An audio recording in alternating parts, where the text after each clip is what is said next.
Bonjour à toutes et à tous. Aujourd'hui, ce podcast est consacré au syndrome de surentraînement. Alors, le syndrome de surentraînement, c'est une définition scientifique, internationale. Grossièrement, c'est lorsque on dépasse ses limites physiologiques parce que la charge de travail a été trop importante. Et cela conduit à des signes cliniques, à une pathologie à proprement parler.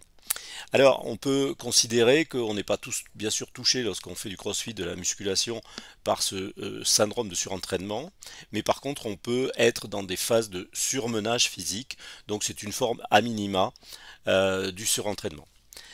Il faut connaître les signes cliniques qui sont, on va dire, caractéristiques de ce syndrome. Le premier, c'est une fatigue inhabituelle, notable. Le deuxième, c'est les troubles du sommeil, on a tendance à être insomniaque. Il y a également des troubles de l'humeur, on a tendance à être dépressif, à être anxieux. C'est à la limite du burn-out. Il y a des troubles également de l'appétit, on a tendance à être plutôt anorexique, on a tendance également à maigrir. C'est également les troubles de l'immunité. Les patients ou les sujets en surentraînement ont tendance à attraper le premier virus venu. Ils sont susceptibles de faire des infections virales à répétition. Donc tous ces signes sont des alertes par rapport à la surcharge de travail physique et donc à un entraînement trop important. Alors il est intéressant pour nous médecins de savoir quelle est la physiopathologie, c'est-à-dire les mécanismes qui sous-tendent ce syndrome de surentraînement. Plusieurs hypothèses ont été évoquées, je les résume. La première, c'est des déficits en glycogène. Le glycogène, c'est le fuel de l'activité physique, musculaire. Ça peut être aussi des déficits en glutamine, un acide aminé qui est essentiel au fonctionnement de l'immunité. Ça peut être également des problèmes de l'axe hypothalamo-hypophysaire, donc phénomènes hormonaux. On a également évoqué un stress oxydatif. Pour résumer, l'activité physique trop importante conduit à de l'inflammation.